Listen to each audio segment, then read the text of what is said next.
And then, of course, there was my darling, vivacious younger sister, Loretta, who was, I don't know, let's say arguably the prettiest of us. And Loretta, I remember a lot of stories about her too. I remember that she was so adorable as a child that I asked Mom, could I take her to school for Child Day, because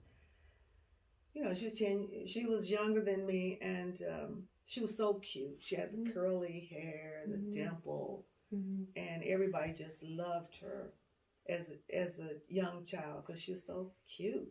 So anyway, I remember taking her to school. like a little baby doll, basically. Yeah. As to be, as my younger sister in school. So I remember that. My memory of Loretta, of course, is she was always kind of her own person. We thought of her as the baby. We kind of thought that, we could discipline her and hit her until she had to teach us that that wasn't the case, but thought of her as kind of the baby. She was always a person who liked to talk a lot. People actually used to mistake me and Loretta all the time. And they would say, you're the baby, you Loretta, right? And they would do the same to her. She'd be Shirley. So we were mistaken, a lot back then. Even though I do remember, I think I figured out the reason why she liked to talk so much is because when she was around, like Queen and Shirley and I, she was always trying to get a word in, and we would kind of ignore her as the little sister. So I think she started boning up on her chatting, and she always had the latest information about, like, she would read those magazines about the stars. She knew everything that was going on. So she would add that information, and we were like, oh, because she knew all that, and she boned up on that. But when we used to go down, when we got older, Mom would let us go downtown on a streetcar and to buy our Easter dresses. She would give me the money. And so I just remember her as we were on the streetcar trying to talk, when we were walking, trying to talk, and we were kind of ignoring her because we thought we knew everything. Well, my memory of Loretta was that she was a bit of a pest, because I had this little sister, Loretta. Sandra, my best friend, had this little sister, Brenda. They were always trying to follow us around, and we would always beat them back until they went back home. And Loretta actually commented, maybe this was later in life, she said, you never did beat me. Like, Sandra was rough. But we were like, get away from us, because you're like just, the baby in the family. Wouldn't let you follow her anywhere. She wants you tagging along behind her. Me and my friend, we would hide. We would let them go down the street, and we like get behind a tree or something. Then they turn around, tell you to go back home. Then they run back to us and, push us away and stuff. And they run and try to run off and leave us. That's how we did. We waited for them to decide to go somewhere. We couldn't go nowhere because we had to stay like on the sidewalk, so you could turn the corner, but you were still on the sidewalk. That's as far as we could go. Yeah, so, my childhood memories of her are just kind of like you maybe think of a little sister. I think we were not far enough apart in age where we would be a nurturing big sister. We were kind of like, go leave me alone, you little, little kid. I'm too grown to play with you. But when I had Johnny, then she became a bigger part of my life, because I remember she couldn't wait to get home from school to come over and hold Johnny, and she would want me to go somewhere. She'd say, oh, go ahead, take a walk, or I probably had a car by then. And she loved to babysit Johnny. She credits me with buying her first maternity outfit, which, of course, in those days was the big, balloon kind of things. Thank God we've kind of evolved from there. People are proud of their baby bump. But she credits me with that. And I think I've said Loretta and I were the wrap-up pair of the 6 siblings. So it was me and Loretta. And I left home. Well, I was actually thinking about a sad period about when I left home for college, and Mama had died, and Loretta was just kind of there by herself, and so she had some years of just kind of working it out on her own. And I can say that she did work that thing out, and there were all kinds of trials and ups and downs in her teen years, because of Mama dying early, and our household had just, kind of fallen apart, really. The older kids had left home, had gotten married, done their thing, and then I was, of course, next to the last, and I left home for college, and then Loretta was left there, so she worked it out, eventually married and had, she had Kimberly, and then she married and had Jim, we call him, whose name is Johnny. And so she worked it out.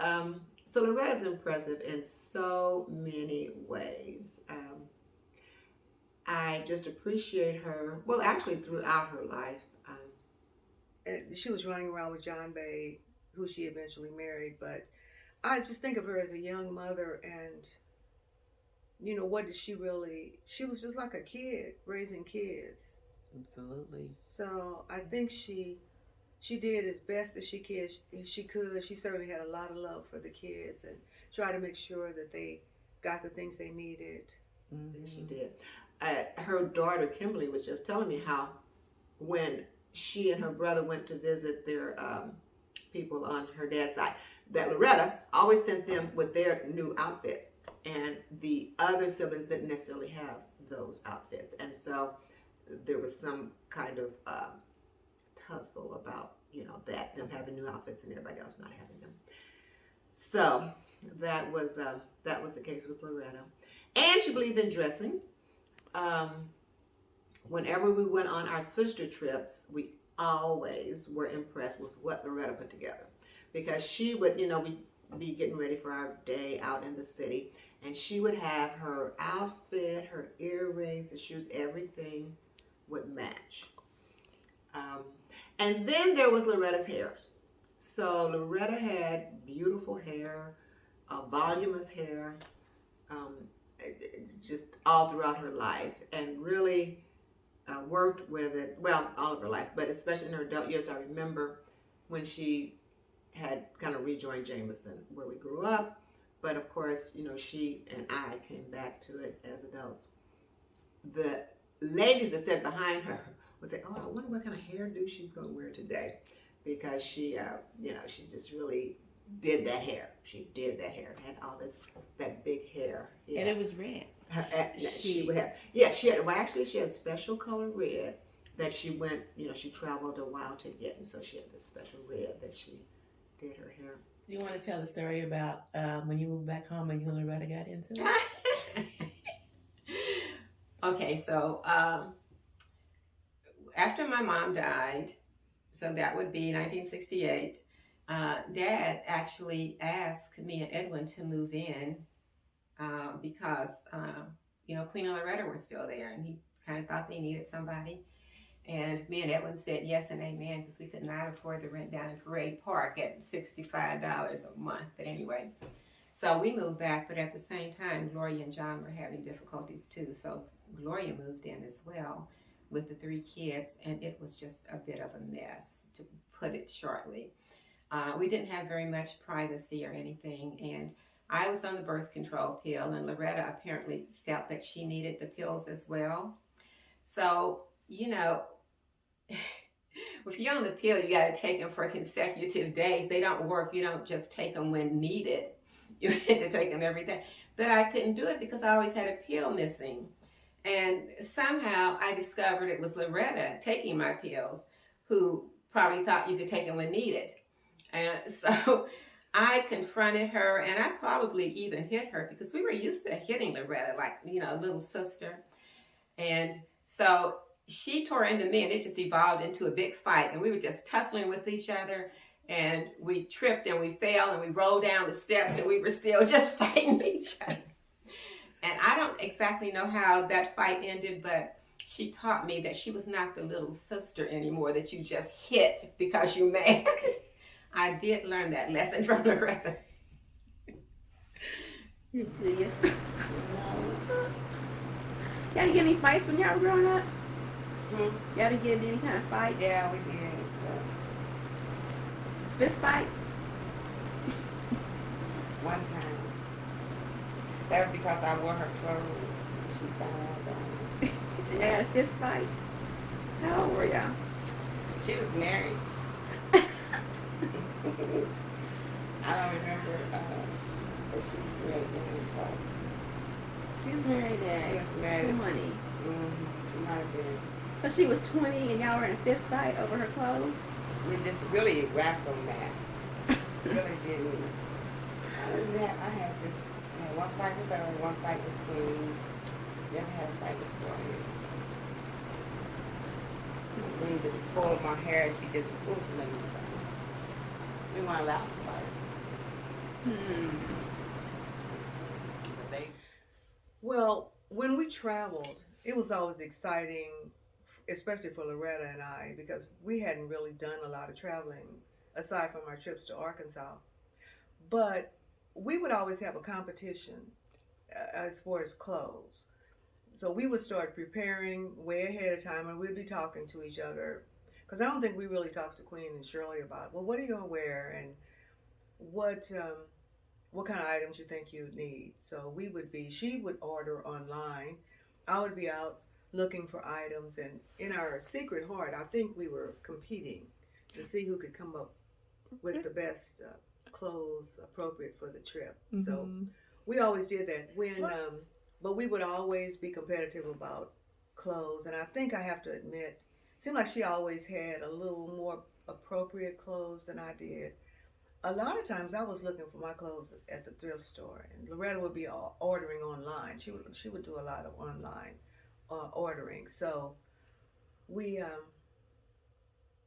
I think, and most everybody, it seemed like she got the compliments. We'd get up in the morning, put on our clothes, and go out for the day. And it seemed like her outfits were shinier, brighter, some kind of way. But Well, we were on one of the sister trips, but for some reason it was just me and Loretta.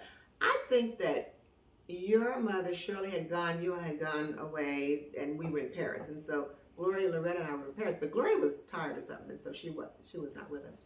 So Loretta and I were on the subway in Paris, and we had gotten lost. We had gotten lost, but Loretta didn't care. I mean, I think in some ways she trusted me explicitly.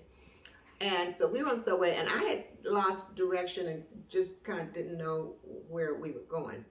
And so I just made the decision in my mind that we would just stay on that train, and most likely it would get to the end and just turn around and come back. And of course, these were unmanned. And so I just decided that. And so because I don't know, we missed our place or somehow, we were lost. Loretta didn't care. She just kept on talking. So I had made the decision just to go ahead and stay on it. So as the people emptied out, it was just me and my sister Loretta on the train.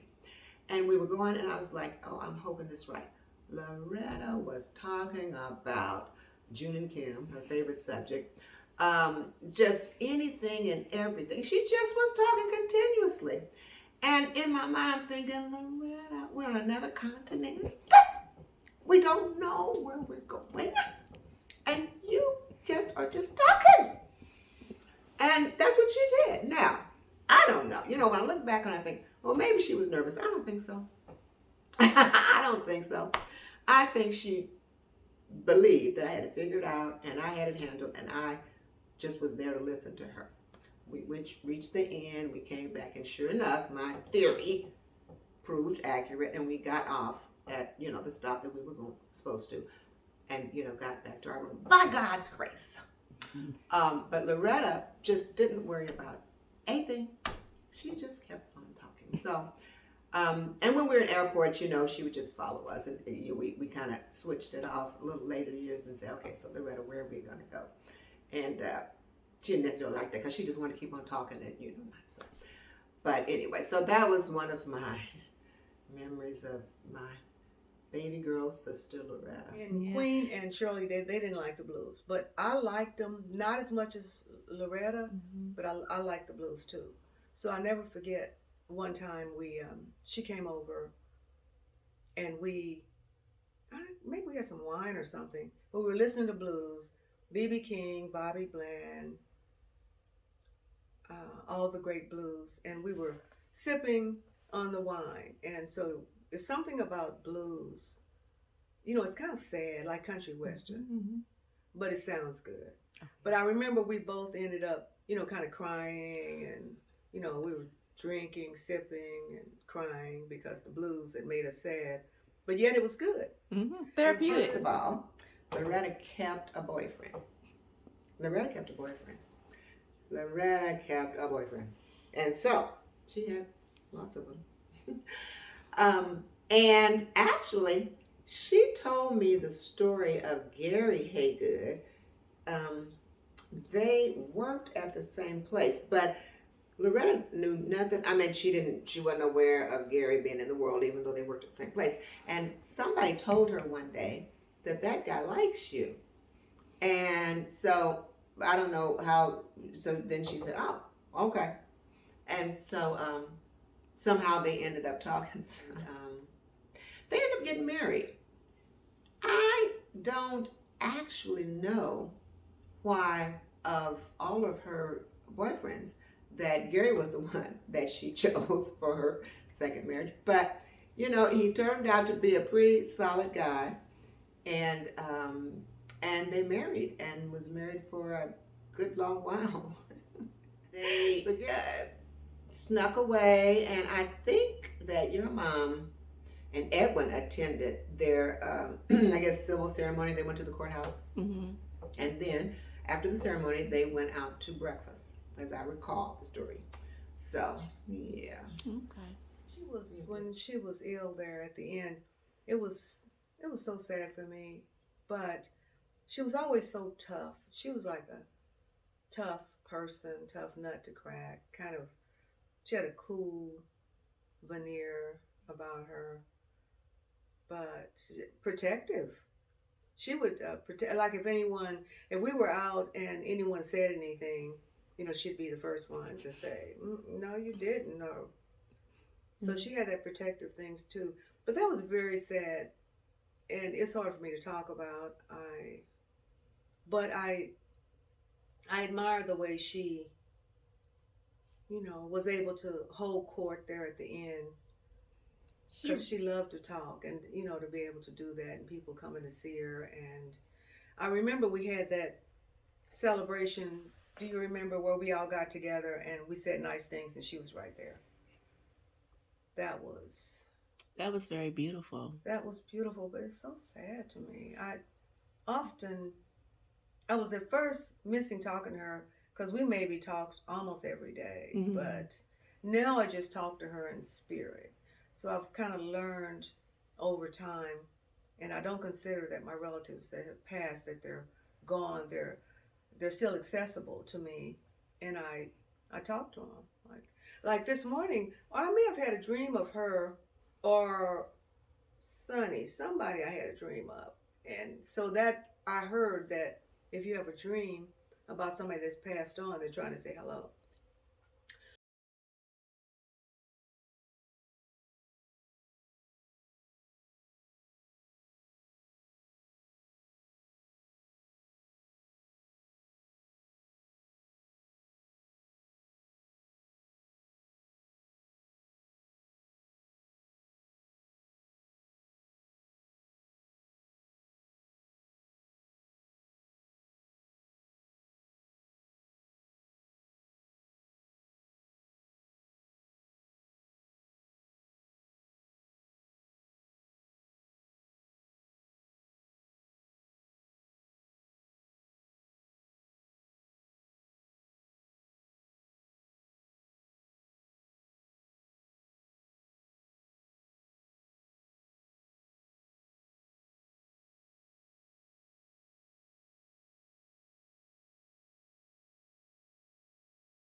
Yeah, she was. She's our baby girl. Yes, indeed.